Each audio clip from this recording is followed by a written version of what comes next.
लालू प्रसाद यादव एक बार फिर राष्ट्रीय जनता दल के राष्ट्रीय अध्यक्ष चुन लिए गए। उनके खिलाफ किसी ने भी नॉमिनेशन नहीं किया था, इस वजह से वो निर्विरोध चुने गए और ये 12वीं बार लालू प्रसाद यादव ने जिम्मेदारी संभाली है। लेकिन इन सब में ख़ास बात ये रही कि इस बार का चुनाव पटना में नहीं बल्कि जो सियासत का केंद्र है राजधानी दिल्ली, वहाँ चुनाव हुआ। पार्टी के चुनिंदा नेता वहाँ मौजूद थे, पहले से तैयारियां की गई थी और अब 9 और 10 तारीख को राष्ट्रीय खुला अधिवेशन होना है राजधानी दिल्ली में। इन सब से परे हटकर अगर देखा जाए तो लालू प्रसाद यादव इन दिनों बीमार हैं और वो बहुत कम सफ़र करते हैं, लेकिन सियासी सफ़र की कामयाबी के लिए वो पटना से दिल्ली पहुंच गए और वहीं उनका चुनाव हुआ। ये बताया जा सकता है कि सियासत में नरेंद्र मोदी के खिलाफ एक महाज खड़ा करने के लिए नीतीश कुमार और लालू प्रसाद यादव दोनों एकजुट हैं और दिल्ली आना जाना लगा हुआ है ताकि दिल्ली की जो सत्ता है 2024 में अपने लिए खास कर ली जाए। आरजेडी के जो प्रवक्ता हैं वो क्या मानते हैं इस बात पर कि लालू यादव के साथ वो जो पार्टी के नेता हैं दिल्ली में मौजूद थे और लालू का जो चुनाव हुआ इतिहास में पहली बार दिल्ली में, उस पर क्या उनकी राय है? जैसा लालू प्रसाद यादव का जो चुनाव हुआ 12वीं बार वो राष्ट्रीय अध्यक्ष बने हैं आपकी पार्टी के, तो दिल्ली में जाने की क्या आवश्यकता थी जबकि लालू यादव बीमार भी हैं, बहुत कम आना जाना सफ़र उनका होता है, लेकिन दिल्ली में जाने का क्या मतलब है कि मोदी के सामने एक शक्ति जो सियासी शक्ति है उसका प्रदर्शन करने का प्रयास है आप लोगों का? देखिए, शक्ति प्रदर्शन का मामला नहीं है। पार्टी का राष्ट्रीय स्तर पर जो पैमाना है और हमारे नेता लालू प्रसाद जी सामाजिक न्याय और धर्मनिरपेक्षता के जो प्रतीक हैं और ख़ास तौर से जो समाजवादी आंदोलन के सबसे बड़े नेता हैं, पूरे देश में जितनी लोकप्रियता लालू प्रसाद जी को है उतना किसी भी नेता को नहीं है।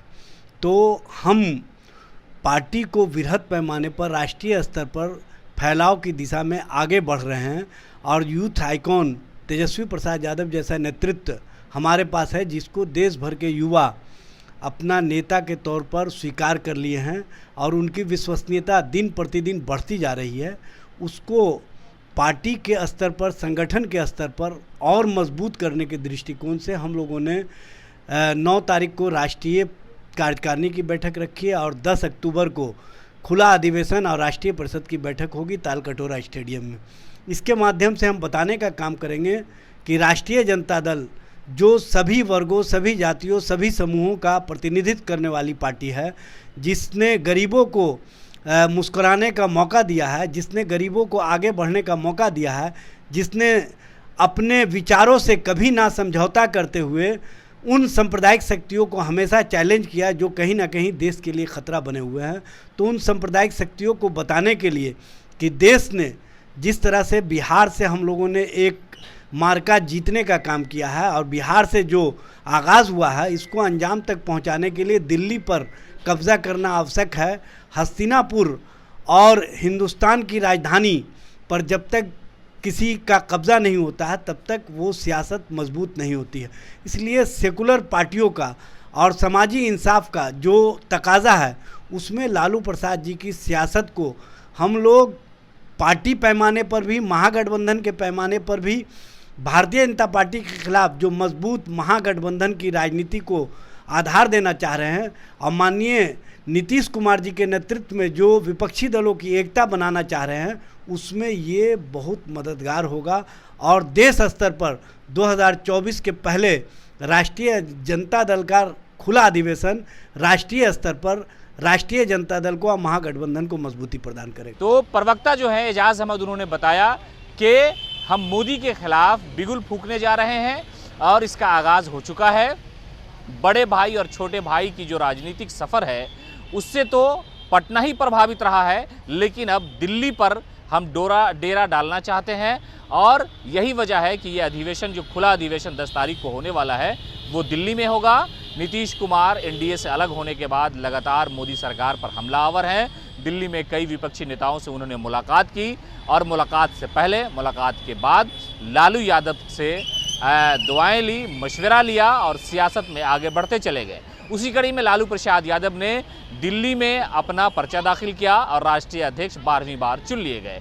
पार्टी के जो कार्यकर्ता है, नेता है, उन्हें मुबारकबाद दे रहे हैं, लेकिन असल तैयारी 2024 की है। इसलिए कि केंद्र में जाकर के केंद्र के खिलाफ सियासी हमला करना, बेरोजगारी, महंगाई और इन जैसे कई मुद्दों पर सरकार को घेरने की लगातार कोशिश रही है।